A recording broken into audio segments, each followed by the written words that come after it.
language is, as someone who speaks very small excerpts of it, the language is very effective at carrying both emotion and information in ways that English sometimes is not. And I think that you're actually starting to see signs of most people. If you read about this, most people will tell you, "Oh no, it's dying. It's dying in the older areas. It's dying in like, all right, there's this area, and I'm probably going to mispronounce it. And I apologize if we have anyone who speaks Irish who's listening. But I believe it's pronounced the Gaeltacht. If you are, please send us an email. Come on the program. Yeah. I think it's called the Gaeltacht, which is the area in the West that is Irish is predominantly spoken 67% of the population for a majority of the time, which is considered sort of like the tipping point for language specialists and language survival. It's dying there. It's getting very quickly rooted out by English. But at the same time, it is becoming sort of a second lingua franca of Dublin and the urbanized areas surrounding Dublin. It's a different form of it. It's not like the traditional pretty Irish. It's more of a very business and communicate and like information focused use of it. But it's very quickly rising in like Dublin neighborhoods and the outskirts of Dublin. So that's how I want to see my favorite country succeed, because I do think that I don't know. I like languages. I think they're cool. I wish I could speak more than English. I'm working to try to speak some other ones. But I think that languages are one of the coolest things about sort of a nation state or a state. I think languages are awesome, and I want to see Ireland continue to push and have their language come back, because I do think that there are a lot of people in Ireland who wish to see Gaelic come back. There was a very... I don't think it's very famous, but there was a pretty popular documentary called No Bearla, which it directly translates to No English.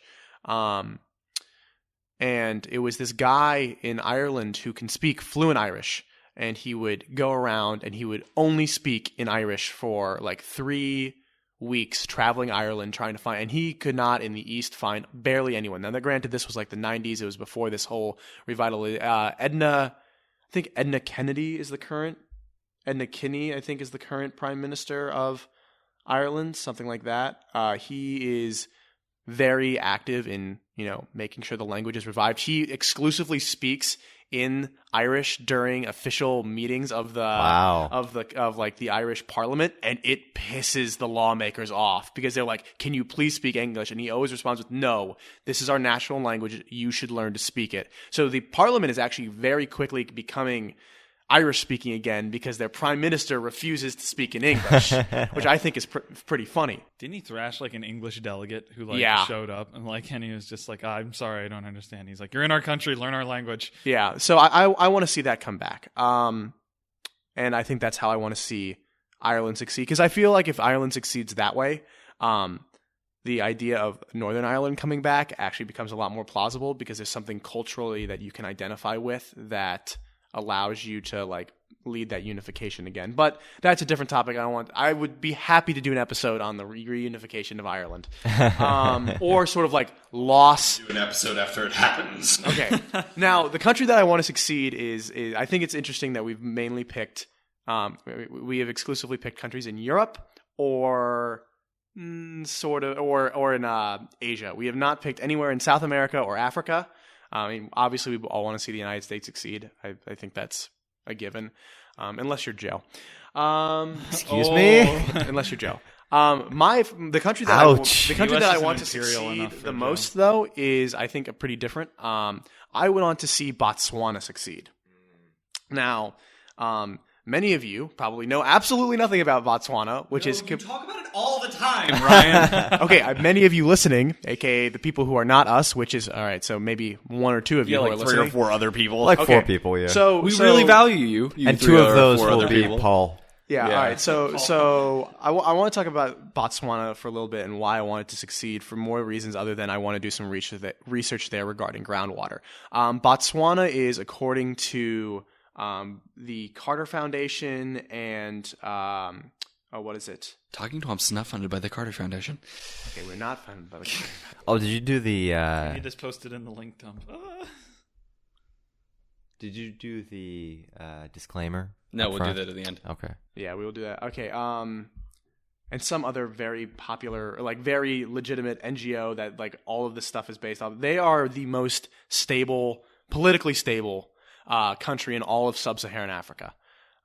They have had a history of completely unimpeded and democratic elections since their independence in 1966.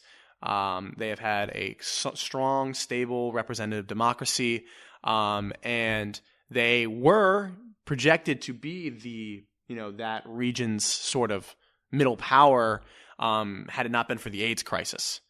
Now, Botswana currently has the third highest rate of AIDS in the world, which is, typical for that area of the world that they're in. They're right in the heart of all of it. But I want to see Botswana succeed because, one, they've proven themselves able to have a very strong, stable political regime. Not really regime. That kind of gets rid of the word stability, but a political institution.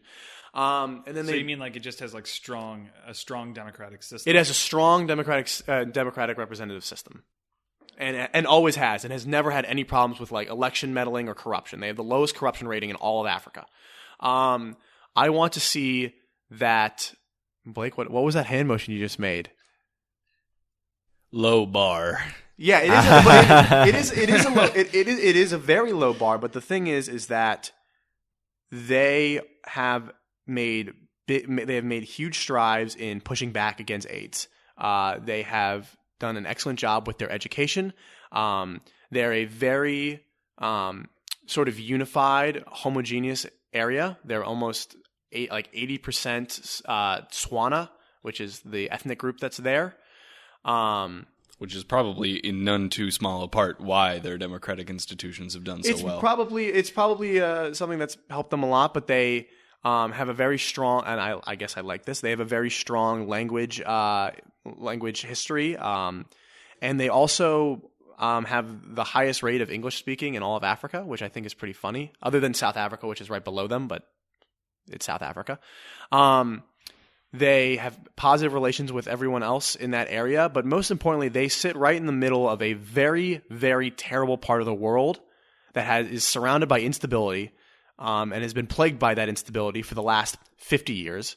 I want to see Botswana to continue to do better, to continue to fight back against AIDS, and to continue to improve their own economy, and improve their own industrialization efforts, because I would like to see that area of the world have some sort of, beacon of stability compared to everything else that has gone wrong. I mean, they border Angola, Mozambique, Zimbabwe. We all know what's going on with Zimbabwe. There's going to be a refugee crisis. Don't border Angola or Mozambique. I'm looking at it right now. I'm looking at a map as well. 1 second. I need to find out who's right.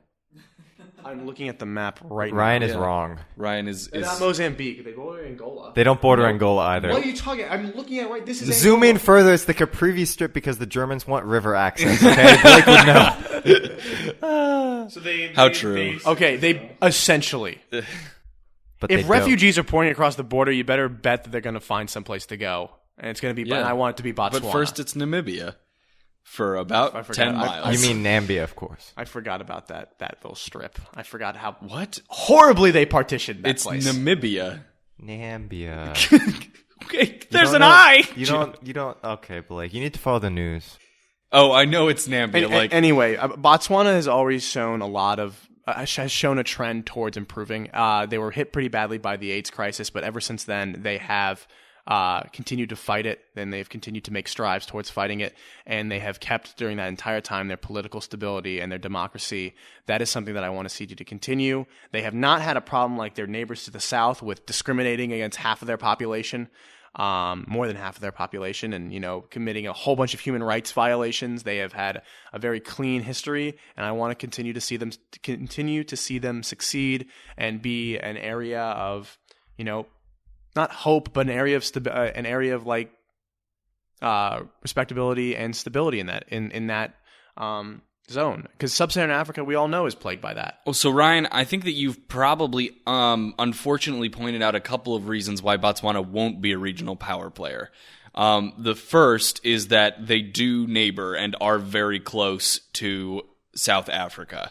And while South Africa is still currently plagued by race relations issues and monetary issues, corruption issues. They're far richer. They're far more developed. They have much greater ties. They're part of the Commonwealth. They're also part of BRICS, which means they have strong ties to India, Brazil, and China. And they're the only country on the entire continent of Africa to have ever produced nuclear weapons. These people are undoubtedly the more powerful of the regional players in that area.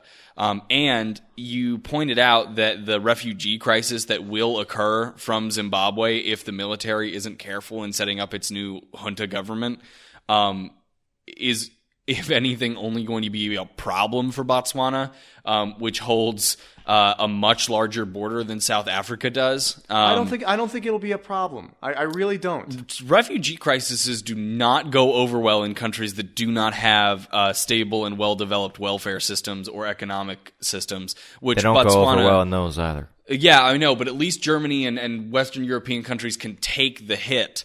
Botswana probably can't. I think that it can. It is the only country in the entirety of sub-Saharan Africa, and really wholly Africa, if you take out Tunis and Egypt, that has been able to show a constant stream of stability. Well, see, that's the thing, though. Democratic stability doesn't survive at least Egypt, national uprising. Democratic stability is a good indicator of how well a country is going to develop economically if nothing else throws a wrench into the system. And there is quite literally no bigger wrench than 500,000 or 1 million people pouring over your border that require UN aid. Blake, I think you're being pessimistic, though. Is there really indication that Zimbabwe is going to erupt into war? It seems to me that the military has... But that's another topic, of course.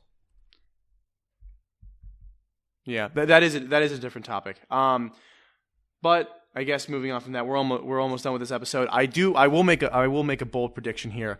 I do think that they're going to find oil in the Kalahari Desert, and I think when that is found, it'll be a very different ballgame. And when you're talking about money or wealth, Botswana has a majority of that desert. Yeah, they also great for the resource curse. The other big thing is, and this is where I'm going to focus in on my research, is that Botswana controls a part of the Kalahari Desert that has huge reserves of groundwater in an area that is parched. Is the best way, multiple or huge rates of dehydration and not enough clean water. Accessing that allows them to then move forward and the rest of that. And so if you can and so I believe that if one of the reasons I want to see Botswana succeed is because if they can access that, they can help a lot of people. And they can Agreed. Listen, I want to see them succeed too. I just don't think it's realistic. I think that the placement of their capital alone demonstrates how much they rely on South Africa's economic strength. Well, the reason that that capital's there is because the rest of the country is desert. Well, that's not true. There are 2 lakes up north that they could have easily positioned their capital. That's all jungle. Maun is there. There's a city. It's right there. What's the population of that quote-unquote city, Blake? I don't know. Let's click on it, shall we? Let's find out. Let's find out. By the way, guys, you don't need to find this in the link dump because you can go to Google Maps. 55,000 is more than I actually expected. Yeah. And what is the capital? What is the population of Gaborone? Gaborone, isn't it? Yeah. 4 times that. Yeah.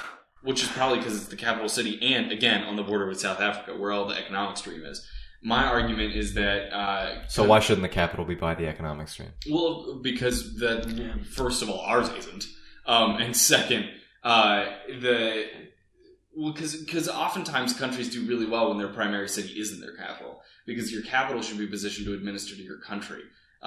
It's, in fact, in most kleptocratic states that you find the capital is on top of the most economically prosperous city in the country.